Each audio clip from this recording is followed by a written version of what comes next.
አባዬ እኔን ትመስላለች አይደል? ገና ሳያት እናትሽ እንደሆነች አውቄ ነበር። አባዬ ደግሞ እኮ ልጅ መሆኔን ሳታውቅ ራሱ እንዴት እንደምትወደኝ። የሀንዬ አባት አቶ ኖላዊ እንዴ ወይዘሮ ሜላት አንቺን እኮ ነው የምትመስለው ይሏታል። አሰላሙ አሌይኩም ወራህመቱላሂ ወበረካቱ። ሰላም እንዴት ናችሁ? የነጆም ኩኪንግ ቤተሰቦች ደህና ናችሁ ወይ?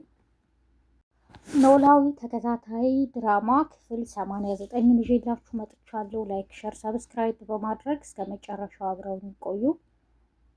ዛሬ እንግዲህ ወይዘሮ ሜላት አሁንም እንግዲህ ምንም አልነቁም። ቤተሰቡ በሙሉ በጣም ተጨንቀዋል። ግን እነ ባዩሽ ወዴት ተሰውረው ይሆን? ሰላምም ገብታ ወይኔ የእናቴ እኮ ወርቋም ሁሉም ተሰርቋል፣ ጌጣጌጧ የለም ትላለች። ፖሊሶችም ወደ ቤት በመሄድ የእነ ወይዘሮ ሜላትን ቤት ምርመራ አካሂደዋል። ዶክተሯም በጣም ተጨንቃለች። እንዴት ነው? ከየትስ ነው ደም የሚመጣው? እኛ ሆስፒታል ምንም ደም የለም። ደም ባንኮች ጋርም ደውዬ ነበር፣ ግን እስካሁን ምንም አላሉኝም ትላለች። እነ ሰላምም በጣም ይጨነቃሉ። እንዴ ወንድሜ ደምህ እኮ ከእናቴ ደም ጋር አንድ አይነት ነው፣ ስለዚህ አንተ ብትሰጣትስ ትለዋለች። ምናሴም እንዴ ለእናቴ ምን ችግር አለው በማለት ደም ለመለገስ ለእናቱ ወደ ዶክተሯ ይሄዳል። ዶክተሯም የጤናውን ሁኔታ ካየሽ በኋላ ምናሴ ደም መስጠት አትችልም፣ ምክንያቱም አንተ በተደጋጋሚ ስለሚያምህ ብዙ ደም የለህም፣ ደም ከተቀዳ ደግሞ አደጋ ላይ ትወድቃለህ ብለዋለች። ምናሴም በጣም አዝኗል። ለእናቴ እንዴት መሆን አቃተኝ በማለት ሰላምም በቃ ችግር የለውም ሌላ ሰውን ፈልግ ትላለች። ሀናም ምናልባት እኮ ብዙ ሰዎች ደም ቢሰጡ የአንዷችን ደም የእናቴ ጋር ይመሳሰላል ትላለች። ወደ አሲርንም እባክን እስኪ ያንተን ደም ደግሞ ቼክ እናድርገው ትለዋለች። ኦኬ በማለትም አሲር እንደ ቀልድ ሄዶ ደሙን ለመለገስ ይስማማል። ከሄደ በኋላም የወይዘሮ ሜላት ደም ጋር የእሱ ይመሳሰላል። ከተመለሰ በኋላ ነርሷን በመምጣት እንኳን ደስ ያላችሁ የወይዘሮ ሜላት ደሟ ጋር የሚመሳሰል አሁን የሰጠው ልጅ አግኝተናል ትላቸዋለች። አሲረም በጣም ይበሳጫል። እንዴ እኔ እኮ ስላልመሰለኝ ነው እንጂ እንደሚሆን ባቅ ኖሮ እሺ አልልም። ስለዚህ እች ሴትዮ እኮ የሀና አባት ታመው ክፋት የሰራች እንደዛ የብዙ ነገር ያደረሰችብን ናት። ስለዚህ መጎዳትን ትየው፣ እኔ ደም አልሰጥም ይላቸዋል። አቶ መስፍንም አሲርን በጣም ይለምነዋል። የሀና አባት ያኔ ታመው ሜላት አዎ እንደዛ አድርጋ ነበር፣ ግን አሁን ለኛ ስትል እና ደግሞ እኮ የሀናን አባት እኔ ገንዘብ ከፍዬ አሳክሜዋለሁ ይለዋል። እባክን እኛን ነው ማየት ያለብንም ይለዋል። ዶክተሯም ለአቶ መስፍን ወይዘሮ ሜላት በገጠማት ህመም ምክንያት ምናልባት ቶሎ አትነቃም ትለዋለች። እንዴት ማለት በማለትም ይጠይቃታል። ምናልባት 1 ሳምንት ወይም 1 ወር ልትፈጅ ትችላለች ትለዋለች።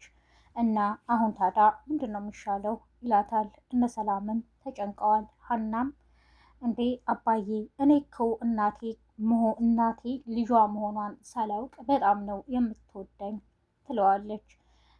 አሁን ደግሞ ልጇ መሆንሽን ስታውቅ በጣም ትወድሻለችም ይላታል። ደግሞ እኮ አንቺን ነው የምትመስለውም ይሏታል። አሲርም በመጨረሻ ያው ሄዶ ደም ለግሷል። ሀናም አሲርን ትለዋለች። አሲር እኔ ስለምታደርገው ነገር ሁሉ አልቀየምም፣ አሁንም ለእናቴ ደም አልለግስም ስላልክ እኔ ምንም ቅር አይለኝም በቃ ትለዋለች። አቶ መስፍን እና መላው ቤተሰብም ደስ ብሏቸዋል። አሲርን እናመሰግናለንም ይሉታል። በሉ አታመስግኑን፣ ምንም ችግር የለውም። እኔ ይህንን ያደረኩት ለሀና ለምናሴና ለሰላም ስል ነው ይለዋል። ማለት እንዴትም በማለት ሰላም ትጠይቀዋለች።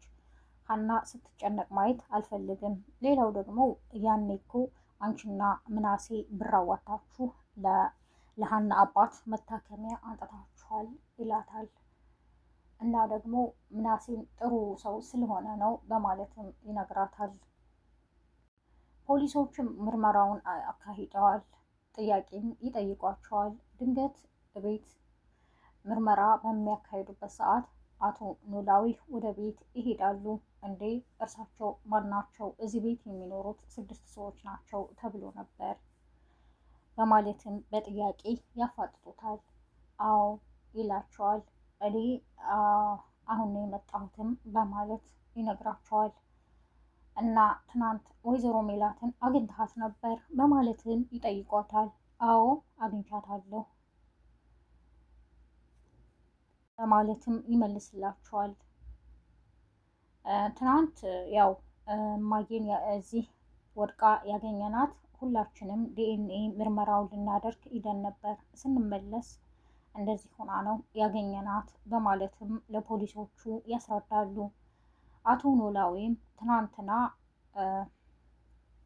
ከወይዘሮ ሜላት ጋር ተገናኝተናል እና ደግሞ ከዚህ በፊት ሀና የኔ ልጅ ከሆነች ማስረጃ እፈልጋለሁ እና ፎቶ እንድታመጣ ብላኝ ስለነበረ እኔም ወደ ደሴ ሰዎችን አስልኬ የሀናን የልጅነት ፎቶ አስመጣሁ እና ለወይዘሮ ሜላት ያን ፎቶ ስሰጣት በጣም ደነገጠች። አዎ እሷ ናት፣ ልጄ ናት በማለትም በጣም ተቆጥታ በእልህ ተሞልታ ነው ወደ ቤት የመጣችው በማለት ለፖሊሶቹ ያለውን መረጃ ይነግራቸዋል።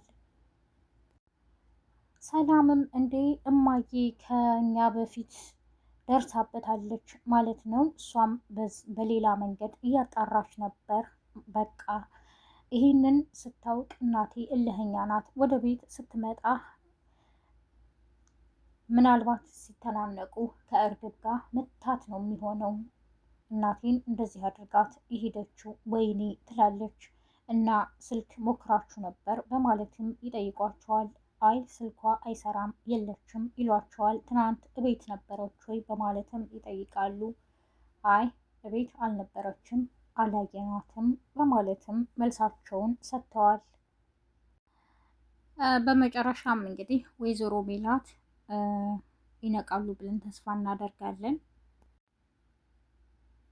መላው ቤተሰብን በጣም ደስ ብሏቸዋል። አሲር ብዙ ካንገራገረ በኋላ ለወይዘሮ ሜላት ደም ስለለገሰ የዛሬው ክፍል ይሄን የሚመስል ነበረ። በቀጣይ ክፍል እስከምንገናኝ ናይጆን ኩኪንግ የሚለውን የዩቲዩብ ቻናል ላይክ፣ ሸር፣ ሰብስክራይብ በማድረግ ቤተሰብ የሆኑ መልካም ቀን